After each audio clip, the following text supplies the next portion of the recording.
عزیزان گرامی، اللہ تعالیٰ نے انسان کو بنایا ہے اور انسان بھولتا بار بار ہے اور خطائیں بھی بار بار کرتا ہے۔ خطا کرنے والا اور بھول جانے والا اللہ کی بارگاہ میں ایسا نہیں ہے کہ وہ ہمیشہ کے لیے ناکارہ ہے، بلکہ اللہ تعالیٰ نے اسے زندگی میں بار بار موقع دیے ہیں کہ تو اپنی خطاؤں سے اور اپنی بھول سے پھر سے دوبارہ اپنی اچھی زندگی میں آ جا، اور اسی کو ہم توبہ کہتے ہیں۔ توبہ کا جو آپشن رکھا گیا ہے انسانوں کے لیے، مسلمانوں کے لیے خاص طور پر، بہت ہمت والا ہے، دروازہ ہے، بہت ہمت والا دروازہ ہے۔ اور اسی وجہ سے حدیث پاک میں یہ ہے کہ گناہ کرتا ہے بندہ، پھر توبہ کرتا ہے، پھر گناہ کرتا ہے، پھر توبہ کرتا ہے، یہ کرتا رہتا ہے۔ فرشتے اللہ کی بارگاہ میں عرض کرتے ہیں کہ مولا یہ تو بار بار وہی کرتا ہے، پھر توبہ کرتا ہے۔ اگر ہمارے ساتھ کوئی غلطی ایک بار دو بار کر دے، تیسری بار تو ہم اسے چھوڑیں گے بھی نہیں۔ انسانوں کی طبیعت تو یہی ہے، لیکن بندہ جب بار بار ایک خطا کرتا ہے اور پھر توبہ کرتا ہے، پھر خطا پھر توبہ، تو فرشتے جب اللہ کی بارگاہ میں یہ عرض کرتے ہیں کہ مولا یہ ہر بار یہی کرتا ہے،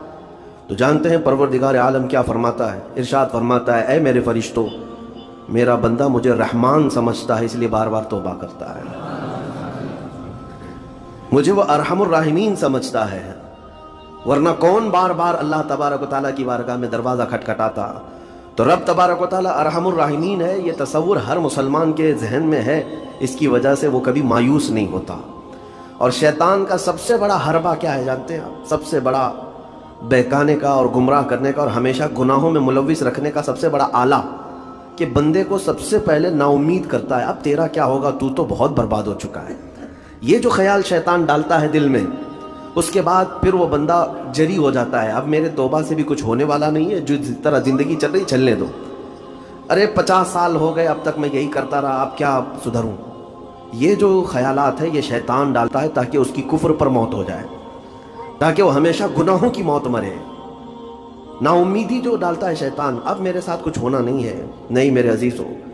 رحمت عالم صلی اللہ تعالیٰ علیہ وسلم کی بارگاہ میں کیسے کیسے لوگ آئے اور ارحم الراحمین نے ان کی توبہ قبول کی۔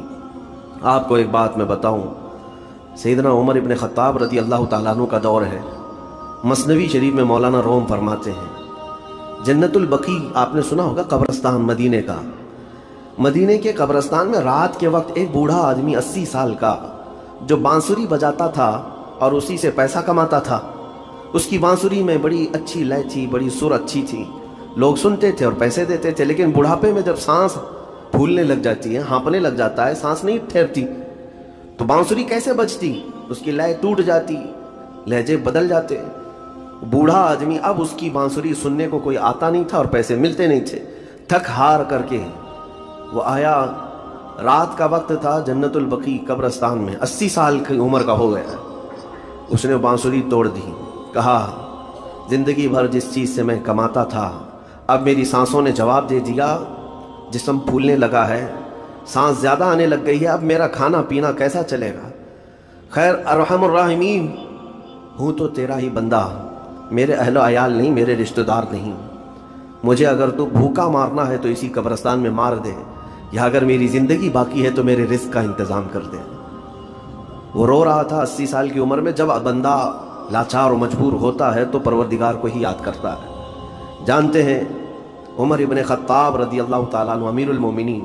مسجد نبوی میں تھے اور ان کی آنکھ لگی تھی، خواب میں رسول پاک صلی اللہ تعالیٰ علیہ وسلم تشریف لائے، کہا عمر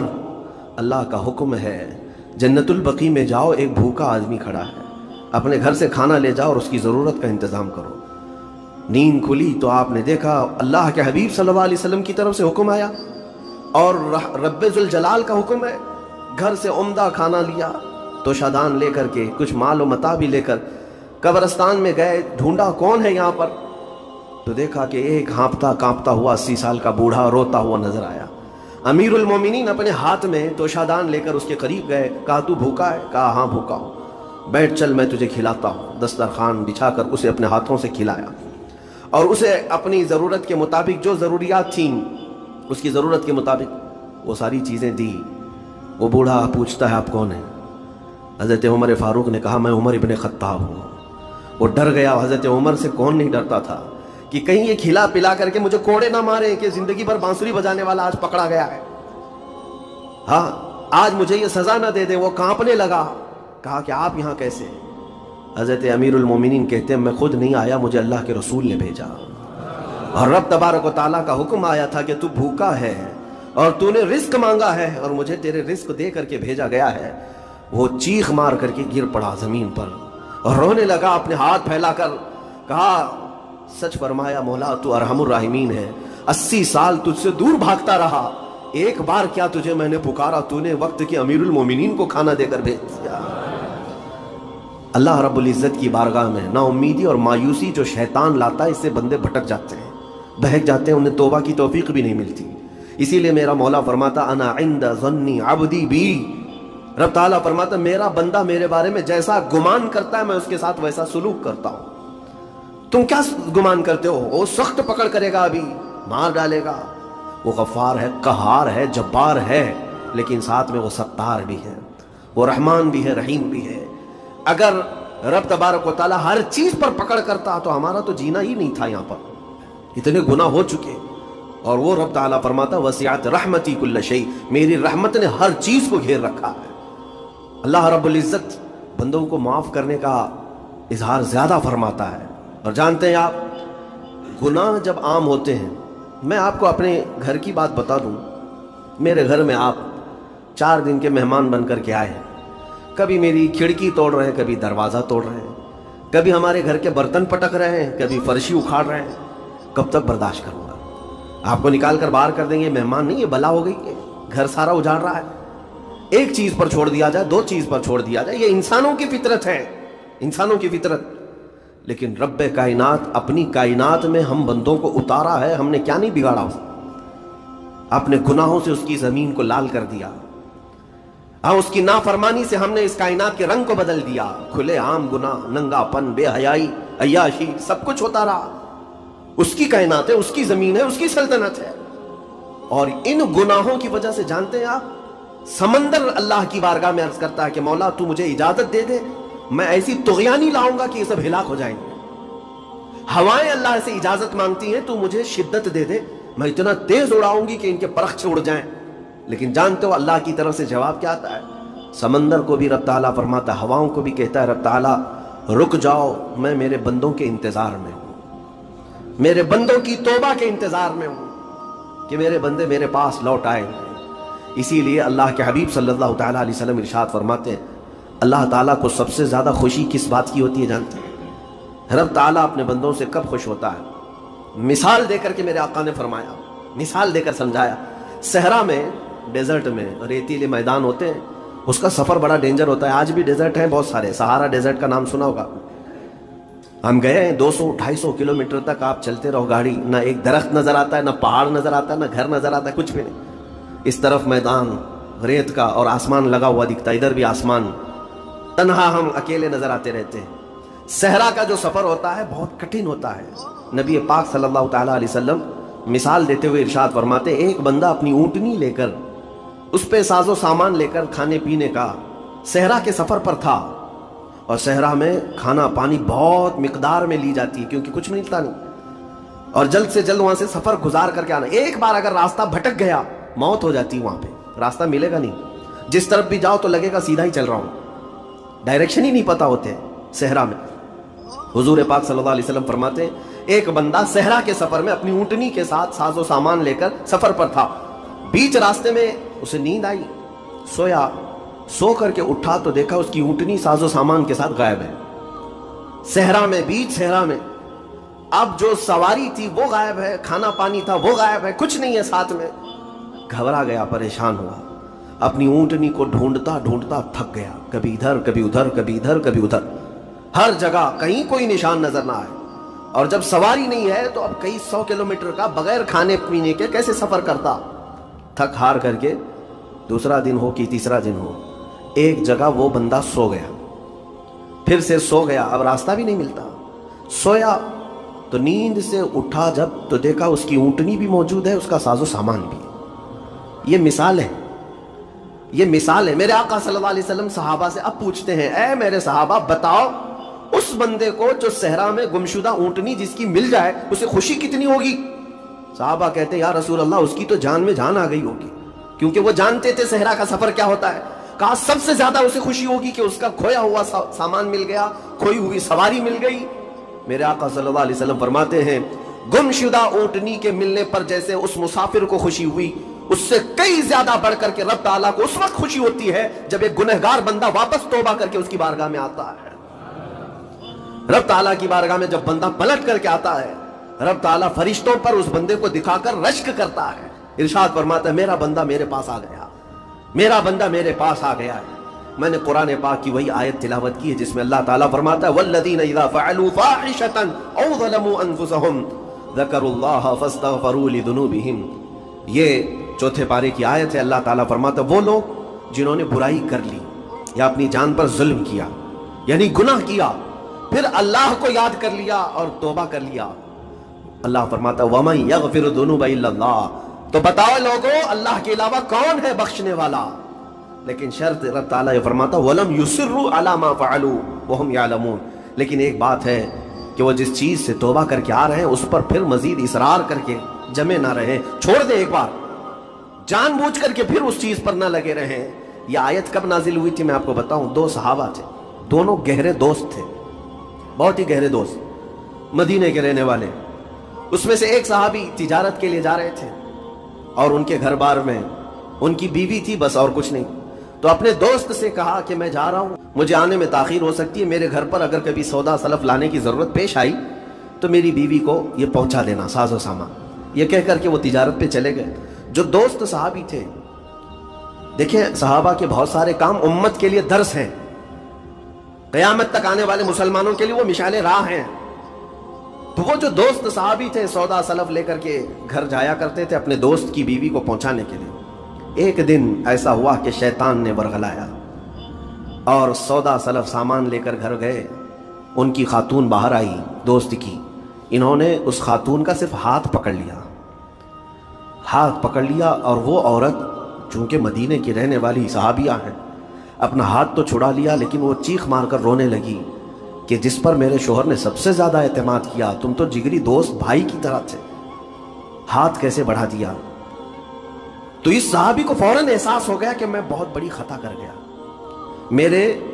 بھائی اور میرے دوست کی امانت میں نے خیانت کر دیا، اس نے مجھ پر بھروسہ کیا تھا اور اس کی بیوی کا میں نے ہاتھ پکڑ لیا۔ بس اتنی سی بات تھی، وہ خاتون بھی رونے لگ گئی کہ میرے ساتھ کیا ہوا، یہ صحابی بھی رونے لگ گئے، احساس فوراً ہو گیا کہ میں نے غلط کیا ہے، سودا سلف لانے کے وقت مجھ سے غلطی ہو گئی، خطا ہو گئی۔ اب اس خطا کی وجہ سے وہ کرتے کیا؟ ان کو تو ڈر یہ تھا کہ میں اپنے دوست کو منہ دکھانے کے بھی قابل نہیں، اور نہ ہی میں یہ چیز کسی کے سامنے ذکر کر سکتا ہوں، کیا کروں؟ تو مدینہ چھوڑ کر کے چلے گئے پہاڑیوں میں، اور بغیر کھانا پانی سب کچھ بھی نہیں تھا، پہاڑیوں کے بیچوں بیچ رہنے لگے، اور صرف روتے تھے اور گر جاتے تھے، اور کمزوری آ گئی جسم میں، اٹھنے پھرنے کی بھی طاقت نہیں تھی۔ اب وہ دوست ان کے صحابی تجارت سے واپس آئے، گھر میں آتے ہی ان کی خاتون نے بتا دیا کیا معاملہ پیش آیا۔ وہ بہت جلال میں آئے اور کہا کہ میرا دل ٹوٹ گیا، آج میری کمر ٹوٹ گئی، جس کے ساتھ ہم نے پوری زندگی بتائی آج اس نے میری عورت کے ساتھ ایسا کیسے کیا؟ بہرحال انسان ہے، خطا ہوتی ہے، انسان ہے، بھولنا اور خطا کرنا اس کی عادت ہے۔ اب ان کو دل میں تو بہت تکلیف ہوئی، کروں کیا؟ لیکن وہ صحابی تھے، انہوں نے کہا یہ معاملہ سیدھے حضور پاک کی بارگاہ میں رکھتا ہوں، کہا کہ میں سزا دوں گا یا پھر جو ہے ان کے لیے جو قرار واقعی چیز ہوگی وہ دلا کر رہوں گا۔ بارگاہ مصطفیٰ صلی اللہ تعالیٰ علیہ وسلم میں تشریف لائے، عرض کیا کہ آقا ایسا ایسا ہو گیا، میرے معتمد ساتھی نے میرے گھر میں ایسا معاملہ کر دیا۔ نبی پاک صلی اللہ تعالیٰ علیہ وسلم غمگین ہو گئے کہ ان دونوں کے درمیان ایسا کیسے ہو گیا۔ پھر تھوڑی دیر کے بعد رحمت عالم صلی اللہ علیہ وسلم جو غیب داں نبی ہیں، ہر چیز کو جانتے بلکہ اپنے امتیوں کے احوال سے باخبر رسول ہیں، نبی پاک صلی اللہ تعالیٰ علیہ وسلم اپنے اس غریب صحابی کے حالات معلوم کیے، پتہ چلا کہ وہ تو گھر بھی چھوڑ دیا، مدینے بھی چھوڑ دیا، پہاڑیوں میں جا کر کے پناہ لے کر کے اکیلا تنہا رہ رہا ہے۔ اللہ کے نبی صلی اللہ تعالیٰ علیہ وسلم اپنے اس غریب امتی صحابی کے حالات معلوم کرنے کے بعد اللہ کریم کی بارگاہ میں عرض کرتے ہیں کہ مولا تو فیصلہ سنا دے، اللہ تعالیٰ نے آیت نازل فرمائی، جو آیت میں نے آج آپ کے سامنے تلاوت کیا۔ اللہ تعالیٰ فرماتا ہے والذین اذا فعلوا فاحشۃ او ظلموا انفسهم، جن لوگوں نے گناہ کر لیا یا اپنی جان پر ظلم کیا ہے، پھر ذکروا اللہ فاستغفروا لذنوبہم، اللہ کو پھر جلدی یاد کر لیا اور توبہ کر لیا، رب تعالیٰ فرماتا وَمَن يَغْفِرُ الذُّنُوبَ إِلَّا اللَّهُ، محبوب بتاؤ اللہ کے سوا کون ہے گناہوں کی بخشش کرنے والا؟ اللہ تعالیٰ ان کے گناہوں کو معاف کر دیتا ہے جو فوراً اپنے گناہ کے بعد یاد کر لیتے ہیں کہ مجھ سے خطا ہوئی ہے۔ رسول کریم صلی اللہ تعالیٰ علیہ وسلم نے اس صحابی کو بتایا تیرے بھائی سے بھول ہوئی، خطا ہوئی، لیکن رحمان نے اس کی بخشش کا مژدہ قرآن میں سنا دیا کہ وہ باز آ گیا اور توبہ کر رہا ہے، لہٰذا تیرے لیے بھی یہ زیب نہیں دیتا کہ تو اب کوئی انتقام لے، تو اپنے دل سے معاف کر۔ یہ صحابی تھے، اللہ کے نبی صلی اللہ علیہ وسلم کے پروردہ تھے، نفسانیت اور خواہشات کے نہیں۔ یہ فوراً گئے اور اپنے اس جگری دوست کو، اپنے اس بھائی کو ڈھونڈتے ہوئے پہاڑیوں کے بیچوں بیچ جا کر کے دیکھا، ان کی حالت بہت خستہ تھی، کمزور ہو گئے تھے اور روتے روتے اتنا تھک گئے تھے، نہ کھانا ہے نہ پانی ہے، بس یہ کہ ان سے خطا کیا ہوئی تھی، اپنے دوست کی عورت کا ہاتھ پکڑ لیا تھا، بس میرے عزیزو اس سے بڑا نہیں۔ ہاتھ پکڑنے پر ان کو اس قدر احساس تھا کہ مدینہ چھوڑ دی، لوگ یہاں پورے کے پورے گناہ میں ڈوب جاتے ہیں، زنا میں ڈوبتے ہیں، انہیں احساس تک نہیں۔ یہ صحابی گئے اور جیسے ہی یہ گئے تو وہ ہوش میں آئے اور رونے لگے کہ میرا بھائی آ گیا اور اب شاید یہ انتقام لے گا، بدلہ لے گا، مجھے مار ڈالے گا، کیونکہ میں نے اس کا اعتماد توڑا، اس کا بھروسہ ختم کیا۔ لیکن یہ صحابی گئے اور ان کا ہاتھ پکڑا اور اپنے سینے سے لگایا، کہا کہ تو بھی ابن آدم ہے، میں بھی ابن آدم ہوں، انسان ہے، خطا ہو گئی، لیکن بشارت ہے تجھے کہ اللہ نے قرآن میں محبوب کی بارگاہ میں آیت اتاری، تیری بخشش کا پروانہ اتار دیا۔ وہ اس قدر خوش ہوئے کہ اس صحابی کو تھام لیا اور کہا میں تو مایوس ہو کر پورے گھر بار سب چھوڑ کر کے آیا تھا، لیکن میرا رحمان خدا بندوں کو کبھی چھوڑتا نہیں، کبھی اکیلا ہونے نہیں دیتا، وہ مایوس نہیں کرتا۔ میرے عزیزو آج ہمارے پاس وقت ہے، جب ٹھوکر کھائیں تو فوراً احساس ہو جائے، جب غلطی ہو جائے، غلطیاں کس سے نہیں ہوتی، گناہ سب سے ہوتے ہیں، اور اسی لیے میرے آقا صلی اللہ علیہ وسلم ارشاد فرماتے ان بنی آدم خطاؤون وخیر الخطائین التوابون، آدم کی ساری اولاد خطا کرتی ہے، یعنی آدمی سب خطا کرتے ہیں، لیکن بہترین خطا کرنے والا وہ ہے جو خطا کرتے ہی توبہ کر لیتا ہے، توبہ کر لیتا ہے۔ کوئی رات تمہاری ایسی نہ ہو کہ بغیر توبہ کے سو جاؤ، کوئی صبح ایسی نہ ہو آپ کی جو اللہ تعالیٰ کی بارگاہ میں استغفار کر کے نہ شروع کرو، ہر دن توبہ کرو، ہر دن اللہ کریم کی بارگاہ میں استغفار کرو۔ اور قرآن کی ایک آیت میں آپ کو یہ بھی بتا دوں، 9ویں پارے سورہ انفال کی آیت ہے، اللہ تعالیٰ فرماتا ہے وَمَا كَانَ اللَّهُ لِيُعَذِّبَهُمْ وَأَنْتَ فِيهِمْ وَمَا كَانَ اللَّهُ مُعَذِّبَهُمْ وَهُمْ يَسْتَغْفِرُونَ۔ اللہ فرماتا ہے اس امت پر اللہ عذاب ویسا نازل نہیں کرے گا جیسے پہلی امتوں پر آتا، اس کی وجہ یہ ہے،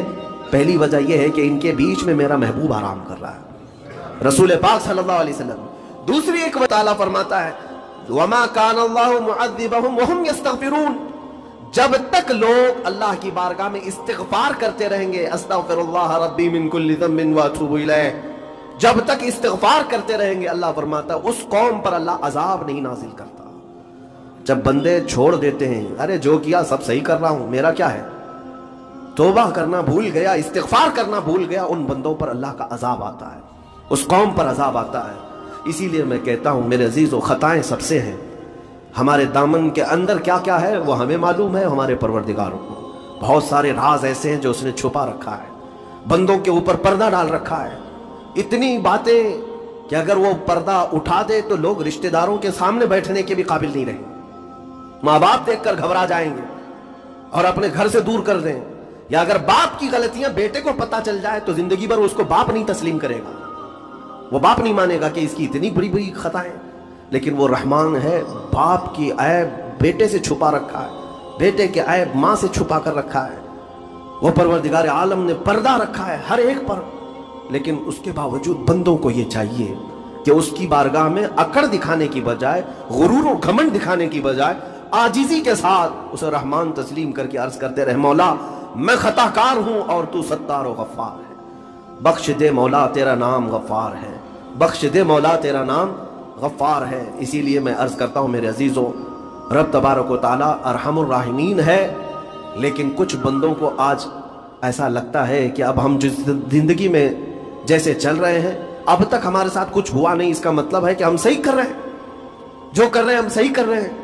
اس نے ڈھیل دے رکھی ہے، اس کا مطلب یہ نہیں کہ جو کر رہے ہیں صحیح کر رہے ہیں۔ کسی دن وہ گرفت کرنے پر آئے